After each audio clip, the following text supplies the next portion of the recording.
بسم أبن والدن منفس قدسن حدا أملاخ أمين أمان بأمان فقرات حواتين حتين جابير أب أبونا جابير والد تسفانا جابير منفس قدس قداسينا سلزخونا نمسقنو قدامين باب كامل اختي عقوب كم معرف حدا كافقدي عسرتو كلتاي فتنا حواتين حتين اتي بجزي فتنا زعجة سبعي بروخ إيو كمي تفتينو مسودة نتي እግዚአብሔር ነቶም ዘፍቅርዎ ዘተስፎም ኣኽሊል ህይወት ክቕበል እዩ ሓደካ ምስ ተፈተነ ኣምላኽ ፈቲኑኒ ኣይበል ከመይ ኣምላኽሲ ብእኩይ ኣይፍተንን ባዕሉ እውን ንሓደ እኳ ኣይፍትንን እዩ ነፍሱ ከፍ ግና ብገዛእ ትምኒቱ ተሳሒቡን ተሓቢሉን እዩ ዝፍተን ሽዑ ትምኒት ምስ ጠነሰት ንሓጢኣት ትወልድ ሓጢኣት ከዓ ምስ ተፈጸመት ድማ ንሞት ትወልዳ أتم فقرات حواتين حتين أي تسحاتو صبقون ملؤن وهبت قبل علي إيو قاب زي الوطن أب سلمات كنبر زي حدا جنان أبو برهانات زغونة زورد إيو بغرينا كل فترة من تخنكوني لخعة كم فقادو بقال حكي ولدنا قاب مزمور 94 أملاخ فتحي أتحنا تفديك جابير أملاخ أتا حنا تفد أملاخ فردخا قلت أتا فرادي مدري تنسئ نعبيات كم قبرهم فديوم سعماس إيوم نحت أحتان ويتايغ سعماس حتان كعوتو إيوم زربا دركنا يفلفلو كلهم قبرت إكي يجهارو ألو وقجابير نزبخا يقطقطوه نتمنات خازخونو يتشكونوهم ألو مبلتن سدتنيان يقتلو نزختامات كأي حردو ألو إجابير أي رأيينان إيو أملاخ يعقوب كأي استبهلن إيو يبلو ألو أتم عاشو ما أسيخم متلبومو إتزن زفتر أملاخ سي زي سمع دو يمسلكم تعين زفتر أملاخ سي زي ردو يمسلكم إتي نهزاب زقسس زي قصع دو يمسلكم إتي نساب زمهر فلتات زي بلو دو يمسلكم እግዚአብሔር ንሓሳባት ሰብ ከንቱ ምዃኑ ይፈልጦ ወእግዚአብሔር ንኽፉእ ሰብ ጉድጓድ ክሳዕ ዝቑዕት እቲ ካብ መዓልቲ መከራ ከተድሕኖ ኢልካ እቲ ቖፅዖን ብሕግኻን እቲ ምህሮን ሰብ ብሩኽ እዩ እግዚአብሔር ንህዝቡ ኣይክድብርዮን ነቶም ናቱ ከዓ ኣይክሓድጎምን እዩ ፍትሒ ኣብ ቤት ፍርዲ ክምለስ እዩ ኩሎም ቁኑዓት ልቢ ክድግፍዎ እዮም መን እዩ ኣብ ክንዳይ ኮይኑ ምስቶም ገበርቲ ክፉእ ዝተኸራኸረ መን እዩ ኣብ ክንዳይ ኮይኑ ነቶም ዓመፀኛታት ዝተቃወመ እግዚአብሔር እንተዘይረድኣኒ ነይሩስ ናብ ዓዲ ሙታት ክኸይድ ቀሪበ ነይረ ጎይታዬ እግረይ አንደልሃፀ ምስ በልኩ ምሕረትካ ደገፈኒ ጓ ልበይ ኣብ ውሽጢ ልበይ ምስ በዝሐ ኣፀናንዓካንን ኣሐጎስካንን እቶም ብዓመፀኛ ዝፈርዱ መራሕቲ مسخا حبرت يبلومن نساتهم نفتحي نصادق حبيرهم كفو يعلملو ننصولو بسب دما نموت يفردوو እግዚአብሔር ግና ዕርደይ እዩ ኣምላኸይ ድማ ከውሒ መዕቆብየይ እዩ ብዓገቦም ክቆፅዖም እዩ ብእከዮም ከዓ ከጥፍኦም እዩ እግዚአብሔር ኣምላኽና ከጥፍኦም እዩ ናይ ሎም ወንጌል ካብ ወንጌል ማርቆስ ካብ ምዕራፍ 8 ካብ ፍቕዲ 14 ማይ ብሑቕ ፈሪሳውያንን ሄሮድሳውያንን ደቂ መዛሙርቱ ከዓ ምምላእ እንጌራ ስለ ዝረስዑ ምሳታቶም ኣብ ጃልባ ብዘይካ ሓንቲ እንጌራ ካልእ ኣይነበሮምን ኢየሱስ ድማ ተጠንቀቑ ካብ ማይ ብሑቕ ፈሪሳውያንን ሄሮድሳውያንን ተሓለዉ ኢሉ ኣዘዞም ንሳቶም ከዓ ንሓደዶም እንጌራ ስለ ዘይተማላና እዩ ተባሃሉ ኢየሱስ ድማ ፈሊጡ ከም ዝበሎም ስለምንታይ እንጌራ ብዘይ ምምላእኩም ንሓድሕድኩም ትካትዑ ገና ዶ ኣይተረድኣኩምን እዩ ወይ ኣይተስተውዕሉን ዶ ኢኹም ልብኹም ተደፊኑ ድዩ ዓይንቲ ከለዋኹምሲ ኣይትርእዩን ዶ እዛን ከለዋኹም ከ ኣይትሰምዑን ዶ ኣይትዝክሩን ዶ ኢኹም እቲ 5 እንጌራን 5,000 ምስ ቆረስኩ ቁርስራስ ዝመልኦ ክንደይ መሶብ ኣልዓልኩም ንሳቶም ከዓ 12 በልዎ 7 እንጌራ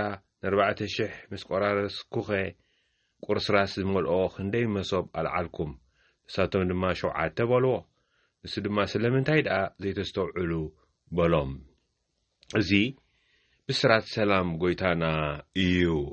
ብሓቂ ፍቁራት ኣሕዋተይን ሓተይንቲ ናይ ሎሚ ወንጌል ብዙሕ ሕቶታት ይሓትት ጎይታናን መድሓኒናን ተስፋናን ኢየሱስ ክርስቶስ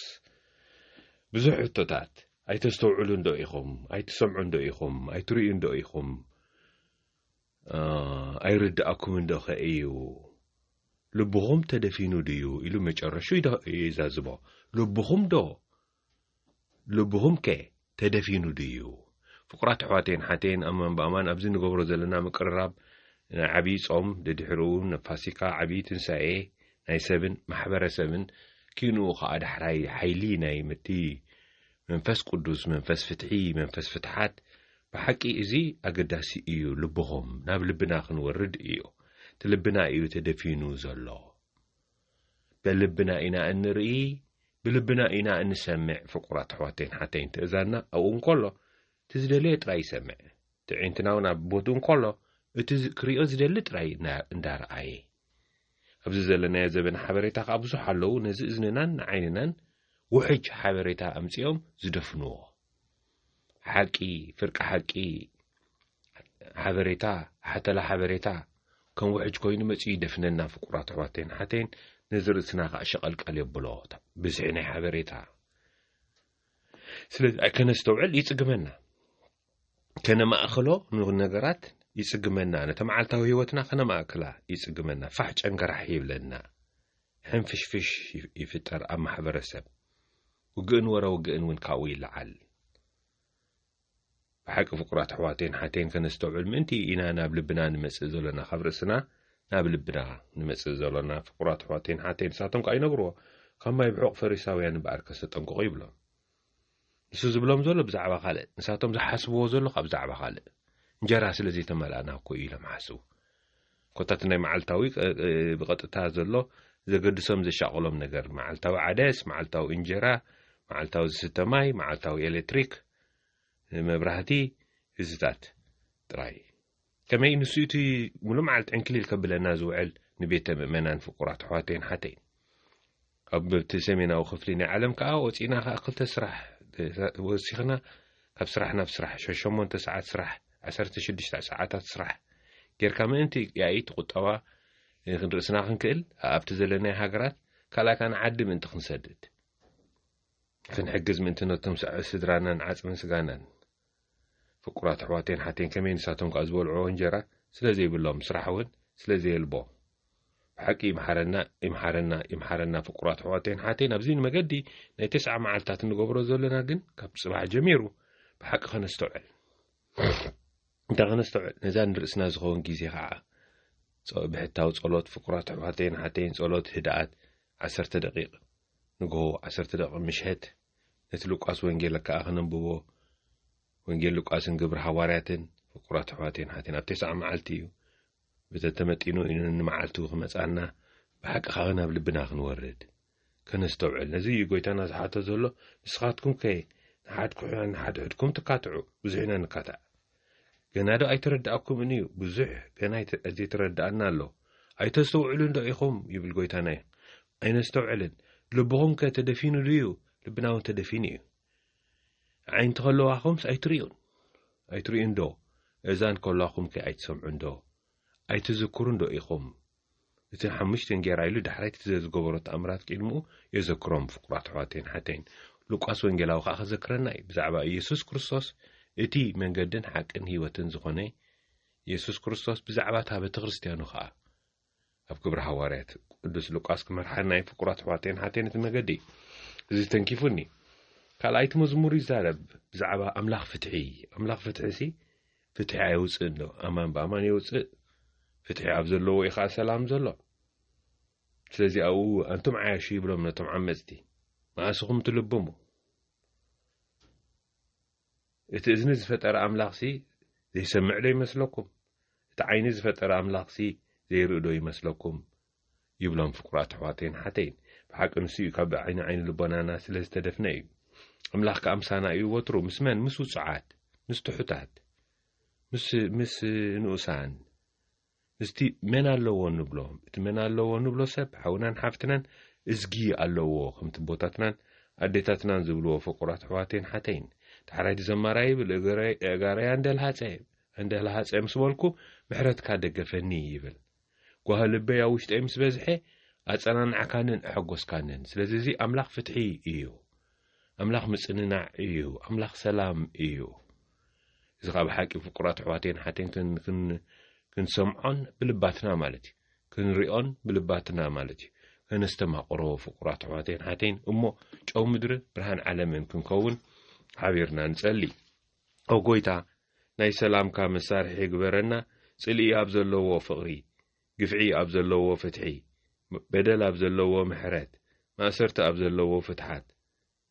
ጥርጥር ኣብ ዘለዎ እምነት ተስፋ ኣብ ዘይብሉ ተስፋ ጸልማት ኣብ ዘለዎ ብርሃን ሓዘን ኣብ ዘለዎ ባህታ ከም ንዘርእ ግበረና ኣሜን ስብሃት ንኣብን ወልድን መንፈስ ቅዱስን ይኹን ጥንቲ ከም ዝነበረ ሕጂን ወትሩን ንዘላለም ዓለምን ኣሜን